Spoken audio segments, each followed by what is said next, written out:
My mom and sister were hosting Grandpa's 90th birthday. My husband leaned in and whispered, "Get your bag. We're leaving. Act like nothing's wrong." I thought he was being dramatic until he locked the car doors and said, "Something's very, very wrong." 5 minutes later, I called the police. I hadn't seen most of these people in 5 years, some longer. A few I was pretty sure I'd never met. Someone handed me a plastic flute of champagne. A kid ran by holding a paper plate like a steering wheel. There were folding chairs, paper lanterns, polite music playing from someone's Bluetooth speaker. All the ingredients of a low-key outdoor celebration. Festive, slightly awkward. It should have been fine, and for the first hour or so, it was. I stood by the table of finger food, pretending to be interested in grape skewers. My husband, Roger, was beside me, holding a glass of white wine and watching the crowd with that neutral, inscrutable look he does when he's too polite to say he wants to leave. Mom was in her element, hugging people, wiping tears, reapplying lipstick behind a napkin. Dad was sitting near the grill, complaining about the weather like it personally offended him. My sister Natalie was predictably nowhere near me. Her husband was laughing at something no one else found funny. It was Grandpa's house, but it didn't feel like him anymore. He built it after the business took off. Nothing flashy, but big enough that people whispered about how well he'd done for himself. They all lived here now. Mom, Dad, Natalie, and her husband. I suppose there was room. We'd flown in from London the day before. I'd been asking for years when we could come visit, and the answer had always been vague. "It's not a good time. He's not feeling well. Maybe next year." Then this spring, Mom had said, "If you really want to see him, come for his birthday." So I took it. I thought maybe she was softening, that this meant something. The party was already in full swing when they brought Grandpa out in a wheelchair, hair neatly brushed, wearing a sweater vest I vaguely recognized. Everyone clapped, like he'd just walked a red carpet. I stood there frozen. He looked good, too good. His face was smooth, his eyes distant, like he was half listening to a song no one else could hear. I waved. He didn't wave back. I told myself it was age. Mom leaned over and whispered, "He doesn't talk much anymore. It's hard for him." I nodded like I understood. She raised her glass and began the toast, voice shaking just enough to make it about her. 90 years of wisdom, love, and generosity, she said. He built our family. He gave us this life. Some of the guests sniffled. A woman behind me muttered, "Beautiful," under her breath. Roger didn't clap. I noticed he was staring. "Hey," I said quietly, nudging him. "What's wrong?" He didn't answer, just kept watching Grandpa, or the man in the chair, I guess, like he was memorizing every wrinkle. "Roger," I said again. That's when he leaned in. "Get your bag. We're leaving. Act like nothing's wrong." I actually laughed. "You're kidding." He didn't smile. His eyes didn't move. "Get your bag." "What are you talking about?" "Smile, walk inside, pack now." I stared at him. "Roger, what is this? We just got here." He turned his head slowly, finally looking at me. "Something is very, very wrong." It wasn't how he said it. It was how calm he was. Like this was fact. Like gravity. My hands went cold. I glanced back at Grandpa. He hadn't moved. His hands rested on the armrests like props. "Are you serious?" I asked. Roger didn't answer. He was already walking toward the house. I followed upstairs. I fumbled with the zipper on my overnight bag. My heart was thudding. My mouth was dry. I kept thinking, if he's wrong, this is going to be so embarrassing. If he's right. We went out the front door. No one stopped us. No one even looked up. At the car, Roger opened the passenger side for me, like a gentleman in a spy movie. We both got in. He locked the doors. Then he gripped the steering wheel and said, "That's not your grandfather." I used to think maybe I was imagining it, the difference, the way things played out for me versus my sister. Maybe I was just sensitive. Maybe I was dramatic. Maybe I just liked to find reasons to feel left out. That's what I told myself for years until the day Natalie turned 18 and the entire house acted like she was boarding the Titanic. She was standing at the front door with her duffel bag and a full tuition scholarship, and Mom was crying like someone had died. "You don't have to go," she kept saying. "We'll manage. Please, just stay a bit longer." Meanwhile, 2 years earlier, when I turned 18, I got a suitcase and a nod. "It's time to grow up," Dad had said. "You're an adult now. Go build your life." No hugs, no tears, no offers to help me pack. I don't want to sound bitter. I honestly don't. I moved out. I went to college. I got on with things. But there's something about being ushered out the door like a polite guest while your sister gets begged to stay. That kind of sticks. The funny part? I didn't even have a choice about college. I knew I had to go. Not because anyone told me to, because I needed an excuse to leave. My parents didn't contribute a cent. I don't even think they asked what I was studying. It was Grandpa who helped. Quietly. He sent me money every few months, just enough to get by. Rent, groceries, the occasional breakdown. No fuss, no lectures, just a folded check and a note in his shaky handwriting. Hope this helps. Proud of you. He didn't owe me that, but he did it anyway. I remember him from the very beginning. Before I even had full sentences, I had Grandpa. He'd pick me up and tell me stories in a voice that always sounded like it knew secrets. He made me toys out of wood and showed me how to use a hand plane when I was still in Velcro sneakers. He smelled like cedar and peppermint tea. Back then, it felt like he was mine, like I was his favorite. Maybe I was. But life is good at pulling people apart. College turned into a job. A job turned into Roger. And then, just like that, we were living in London. It wasn't some dramatic escape. It was opportunity, work, timing, and maybe, if I'm being honest, relief. Being far away made everything feel easier. Easier not to notice how rarely my parents called. Easier to pretend the silence was just time zones. Easier not to feel the weird hollowness that always followed any conversation with Natalie. No matter how friendly it seemed, we kept in touch, sort of. Holiday emails, the occasional Zoom call. The last real conversation I had with Grandpa was on one of those, a video chat. He looked older, but still sharp. He asked about my work. I asked about his garden. He made a joke about the squirrels stealing all his tomatoes. That was 3 years ago. After that, things got quieter. I'd ask to talk to him, and Mom would say he was sleeping, or not feeling well, or too tired. Eventually, she stopped answering altogether. I told myself it was normal. People age. They withdraw. Maybe it was hard for him to talk. But something about it never sat right. So I didn't press. I had a life, a job, a husband. I told myself it wasn't personal, that I hadn't been cut out, just gently, politely left behind. And then suddenly, there was the birthday invitation, or rather, the permission. If you really want to see him, Mom had said over the phone, come for his 90th. I didn't hesitate. I booked the flights that night. I thought it meant something. I thought maybe this was the moment things shifted, that maybe I was being let back in. Instead, I walked into a party where I knew no one, stood on grass that didn't feel familiar, and realized that somewhere along the line, this whole place stopped being mine, if it ever was. They all lived here now. Mom, Dad, Natalie, her husband. They'd absorbed the house like it was a natural extension of their closeness, their real family. I was just visiting, the outsider. I kept telling myself it was in my head, that I was projecting, that I was being dramatic again. But then Roger leaned in and said, get your bag. And nothing felt imaginary anymore.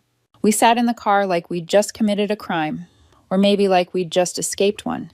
I couldn't tell the difference yet. Roger was gripping the steering wheel like he was waiting for it to bite him. His knuckles were white. I was still frozen halfway through buckling my seatbelt, like if I didn't click it all the way, none of this would be real. What do you mean it's not him? He didn't look at me. I mean, it's not your grandfather. That's what? What are you talking about?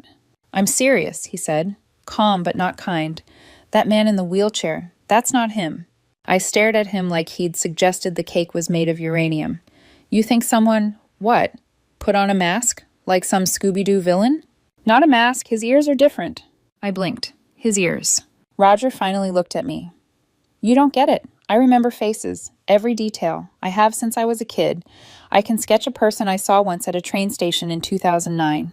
I don't forget faces, or ears. That's not your grandfather. And just like that, my stomach turned to water. I wanted to laugh, not the ha-ha kind, the unraveling, high-pitched, slipping off a cliff kind.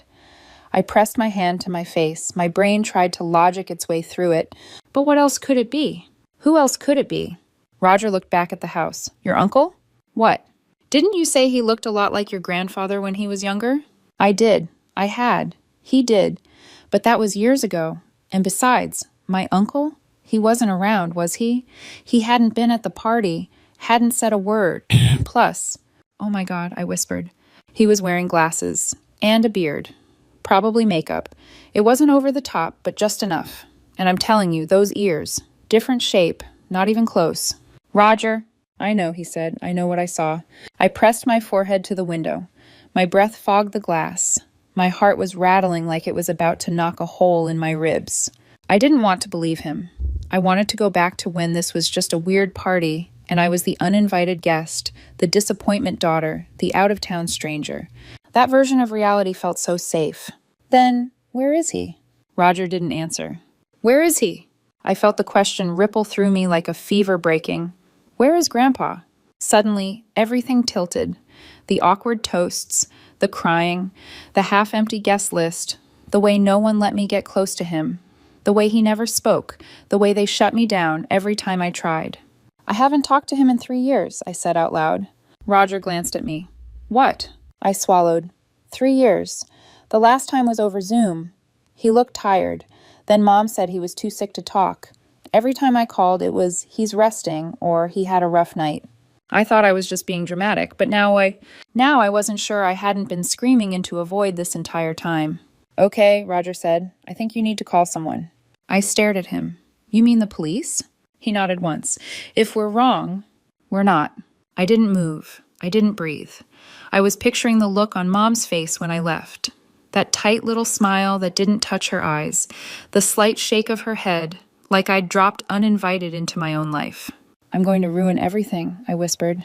Victoria, Roger said gently, you're not the one who did that. I reached for my phone like it weighed 1,000 pounds. My thumb hovered over the screen. And then I called. The police arrived faster than I expected. 2 officers, plain clothes, quiet. They spoke to us outside the car. I told them what I could, which wasn't much, and made it sound as sane as possible, which wasn't easy. I know this sounds strange, but I believe someone is impersonating my grandfather. I don't know where he is, and I think something's wrong. They asked questions. Calm ones. The kind that feel like traps, even when they're not. Then they nodded and walked up to the house like they were delivering a package. I stayed in the car watching. The party didn't stop right away. No one screamed. No one ran. It was worse than that. Everything just dimmed, like someone turned the dial on reality down by a few notches. People still held glasses, still smiled, but their eyes were darting now, their shoulders tighter. The officers began pulling people aside. I saw one of them speak to Mom. She looked like someone had told her the wine was corked. Then she got defensive, gesturing, shaking her head. Her mouth moved fast, but her hands didn't. She wasn't touching anyone, not even Dad. He stood off to the side, staring at the hedge like it held answers. I watched them talk to the man in the wheelchair. He didn't say a word. Then they must have asked for ID. Mom went inside and came back with something. It changed nothing. Then the officers knelt again, talked low. They carried that professional stillness, calm, composed, unreadable. Then one of them stood and walked away. The other stayed. Eventually, the man in the wheelchair looked up and said something. Just a few words. Then he nodded. It wasn't over, not even close. An officer came back to the car. Can you stay nearby? We'll contact you soon. Is it him? I asked. Is it my grandfather? We're still confirming some things, but you know it's not him. He didn't answer that. We'll be in touch. Then he walked away. I sat there feeling every second pressed down on me like, wait, where is he? Where is he? That night my phone rang again. How could you? Mom. Furious. Crying or screaming. I couldn't tell the difference. You called the police on us.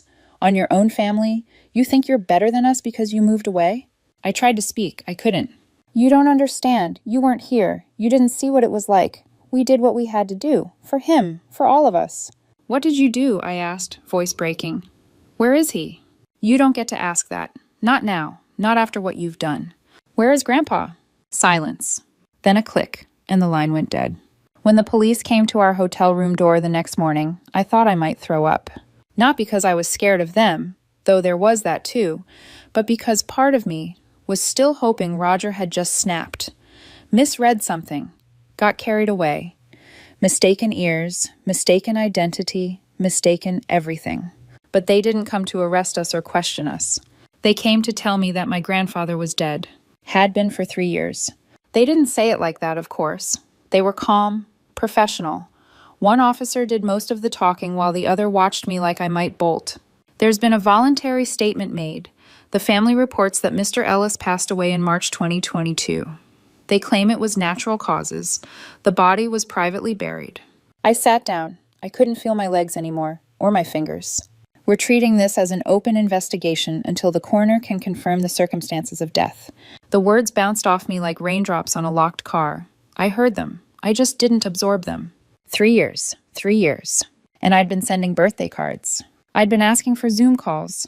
I'd been wondering if I'd done something wrong. If maybe Grandpa was mad at me for moving away. If maybe he was just tired, just confused, just too sick to talk. No, he was gone. They didn't even tell me. They didn't tell anyone. I barely remember what I said to the officers. I think I asked if he suffered. They said they didn't know yet. I think I asked if the man at the party was my uncle. They nodded. I wanted to scream, or hit something, or crawl into a hole and never come out again. Instead, I said thank you, like a good girl, like a polite idiot. The news started to trickle out online a few days later.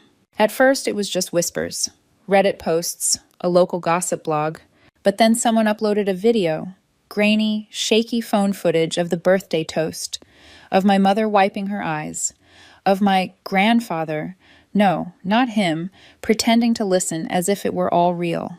This man died 3 years ago. His family threw him a 90th birthday party. Anyway, he was played by someone else. The internet did what it always does. It laughed. Then it speculated. Then it tore us all to shreds. I didn't read the comments. Not after the first 20. Apparently, I was everything from an accomplice to a narcissist to an ungrateful brat who should have just let her family cope in peace. People had opinions. People always do. Then came the call from the lawyer. Not their lawyer. His. Grandpa's. Victoria, I've been trying to reach you for some time. I nearly hung up. Your grandfather left his estate to you. The house, the business assets, the remainder of the trust. Everything. I stared at the floor, at the stupid grout line in the kitchen tile that never quite lines up. My throat went dry. This wasn't a secret, he added gently. He told your mother, your sister, years ago. And suddenly the pieces clicked. The lies, the secrecy, the fake parties, the man in the wheelchair. They hadn't just been hiding his death. They'd been hiding it from me. Because if he was dead, the estate was mine. And if I didn't know, they could keep living in his house, keep using his money, keep pretending I didn't exist. I called my mom. I didn't know what I wanted. Answers, maybe. She picked up on the second ring. How dare you? Her voice shook with fury. Not grief, not shame, rage. You called the police on your own family. You humiliated us. You have no idea what you've done. I tried to speak. She didn't let me. You weren't here. You don't know what it was like. You left. You gave up on this family. And now you swoop in and act like some hero. Where is he? I interrupted. Silence. What happened to him? What did you do with his body? You don't get to ask that, she said coldly. You weren't there. I asked every year, I said. You lied. Every time. We were protecting him. Protecting you. He didn't want a big deal made of his death. He wanted peace. I laughed. Actually laughed. Came out cracked and bitter, like something broken under pressure. You didn't protect him. You looted him. That's when she hung up. Weeks passed. The investigation moved slowly, then faster. There were statements, interviews, subpoenas. Eventually, the coroner confirmed what my family had claimed. Natural causes. My grandfather had died in his sleep. No trauma, no poisoning, no violence. Just an old man's quiet end. I cried for the first time since the police visit, because finally, I could mourn him without doubt. But there was still the fraud, the impersonation, the money. Charges were filed, failing to report a death, withholding information, illegally accessing funds, identity deception. They didn't get prison time. They got probation, conditional, monitored, sternly delivered. If they slipped again, they'd go straight to jail. My uncle, the actor, faced his own charges, but he cooperated. That seemed to help. He got probation like the rest of them. And me? I got the house, the whole property, the assets. It wasn't wildly extravagant, not billionaire level, but it was a lot. Enough to explain why they'd pretended for so long. I didn't throw them out. The courts did. They moved out in silence. No apology, no eye contact. My mother left a note behind on the kitchen counter. It said, "You always were good at taking what you didn't earn." I burned it in the sink. The first night I spent there alone, just visiting, before heading back to London, I sat in Grandpa's chair. I opened a bottle of wine, put my feet on the table. The place was quiet, still smelled like wood polish. I didn't feel triumphant, or vindicated, or even angry anymore. I felt dismissed. And for once in my life, I didn't feel like a stranger. I haven't spoken to my parents since, or my sister. Not even a text. Sometimes I wonder if I went too far. Other times I wonder if I didn't go far enough. Let me know what you think. And if you want more stories like this, hit subscribe and tap the bell.